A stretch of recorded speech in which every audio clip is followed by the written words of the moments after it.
Hey guys, it's a little late, but I did promise you a review today, so here it goes. I'm going to go with Strike Suit Zero to the Director's Cut on the PlayStation 4. There's not a lot to say because the game is pretty straightforward. If you've ever liked any sort of not quite flight sim, not quite arcade flight kind of game, whether it's Wing Commander or X-Wing, leaning more towards the arcade side because Wing Commander was kind of simulation-y, TIE Fighter, or any of the old 8-bit space shooting games, on Nintendo or Super Nintendo, whatever. Star Fox comes to mind. Games like that, where you're in a spaceship flying around shooting stuff. And then, so it's very reminiscent of all the best features of those games. The control is very responsive. It's fairly intuitive. Aim is good. You feel like you're in control. You've got different views.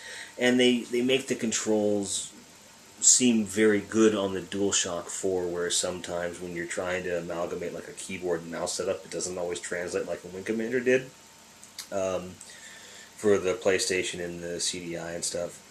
They did a really good job of mapping the controls, which is a huge deal. The music's good, sounds good, but it all fits together well.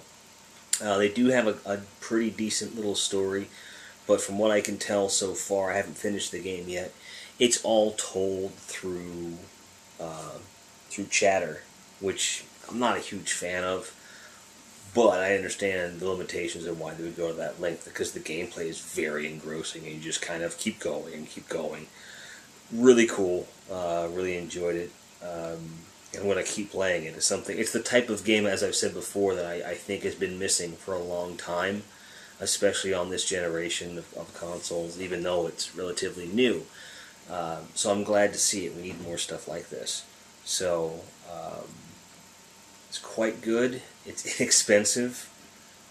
It's long, from what I can tell so far. And it's a good port. I mean, there's really not a whole lot. I mean, this is the kind of game where you either already kind of like first-person or third-person space shooters, or you don't. This is meant to be from, more or less your perspective, whether it is in the cockpit around, it's from behind and you do everything else. So if you like the side-scrolling stuff, that's great, and I love that stuff too. It's not that kind. It's first or third person from behind kind of thing. It's all flying. Except, there's one little wrench they throw in there. You also have the ability, through a lot skillful shooting and flying, to turn into a robot, which has an amazing weapon I'm not going to spoil for you. It's a great... It's something that takes the standard space shooter formula of that kind of Wing Commander kind of vibe, or Star Citizen, this kind of always looks amazing, and then gives you a little more reason to play it with that mech thing, and it's a lot of fun. Some of the mech's abilities are limited as far as, I would have liked to be able to grab ships and things like that, but you can't really do that. Only one. But again, it makes the genre pretty fresh. And for those that don't know, this is a PC port.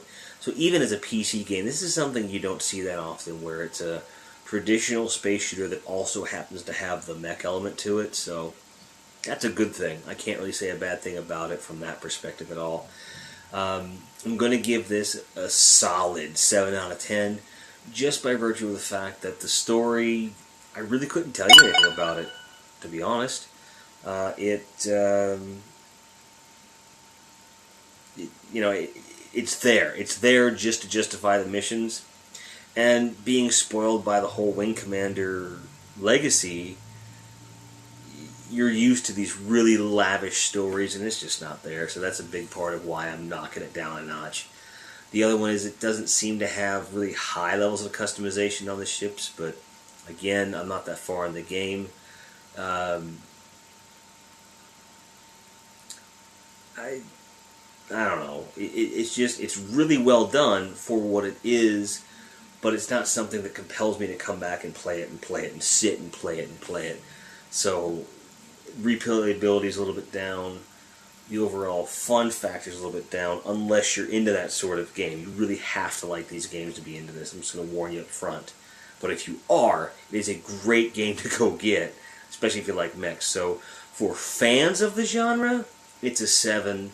As an overall game, it's an 8. Meaning, as far as judged on its merits, it's well done, it's an 8.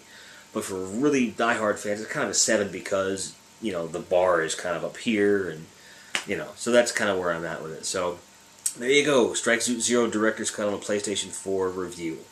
Not terribly engrossing, but like the game, there's not a lot to it, therefore the review's not a lot to it.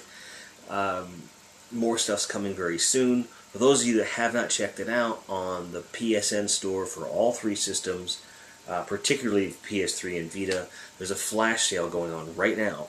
99 cents on some really cool games, so just snap them up, guys. If you got Urban Trials Freestyle for free on the Vita, which is part of PlayStation Plus, the PS3 version, or the Vita version if you haven't, because it is cross-buy, they didn't give us the cross-buy version for free. So if you don't have the PS3 version and you want it, go snag it. For those of you who haven't bought Trials Fusion yet, go get it. It's not on sale, but shit, it's such a great game. Go get it. But that's it for right now. I'll give you guys the Marine Corps, the next GHG, and the USMC tomorrow. That's a promise. And then we'll go back to regular review schedule on Monday. I've mentioned some other games in there. If something else comes up, I'll throw it in. But for right now, definitely the next review you're going to see is going to be on Monday. GHG and USC tomorrow.